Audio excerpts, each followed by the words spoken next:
જય શ્રી કૃષ્ણ ફ્રેન્ડ્સ, સ્વાગત છે તમારું મારા કિચનમાં।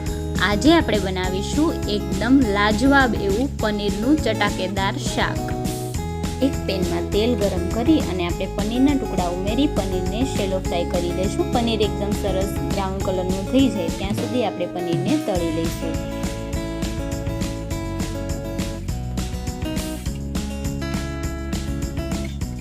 પનીર તળાઈ જાય એટલે આપણે પેનમાંથી વધારાનું તેલ કાઢી લઈ અને એમાં 1 ચમચી જેટલું બટર એડ કરીશું। બટર મેલ્ટ થઈ જાય એટલે આપણે તેમાં સૂકા મસાલા નાખીશું, જેમાં મેં અહીંયા તજ અને તમાલપત્રનો ટુકડો લીધો છે અને તેમાં આપણે સૂકું મરચું પણ એડ કરીશું। ત્યારબાદ તેમાં થોડી હિંગ નાખી અને સૌપ્રથમ આપણે આદુ અને લસણની પેસ્ટ એડ કરી દઈશું। આદુ લસણની પેસ્ટ સરસ સતળાઈ જાય એટલે આપણે તેમાં ડુંગળીની પેસ્ટ એડ કરીશું।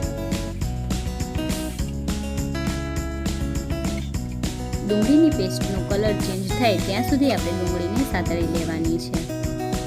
ત્યારબાદ આપણે તેમાં ટામેટાની પ્યુરી એડ કરી દઈશું। ટામેટાની પ્યુરી થોડી ચડી જાય એટલે આપણે તેની અંદર કાજુની પેસ્ટ એડ કરી દઈશું। જો તમે ઇન્સ્ટન્ટ સબ્જી બનાવતા હોય તો કાજુ ગરમ પાણીમાં પલાળી દેવા, અથવા તો તમે ઓવરનાઇટ પણ કાજુને પલાળી શકો છો। ત્યારબાદ આપણે તેમાં અહીંયા મેં પંજાબી સબ્જીના મસાલાને દૂધમાં ઘોળીને લઈ લીધો છે। દૂધમાં ઘોળવાથી એનો ટેસ્ટ એકદમ સરસ આવશે। ત્યારબાદ આપણે તેમાં બીજા મસાલા એડ કરી દઈશું। તો અહીંયા મેં હળદર પાવડર, લાલ મરચું પાવડર, કશ્મીરી મરચું પાવડર અને ધાણા જીરું પાવડર અને ગરમ મસાલો એડ કરી અને બરોબર બધું સબ્જીને આપણે 4 થી 5 મિનિટ માટે ચડવા દઈશું। તમે જોઈ શકો છો ફ્રેન્ડ્સ, તેલ બધું ઉપર આવી ગયું છે। હવે આપણે આની અંદર પનીર એડ કરી દઈશું।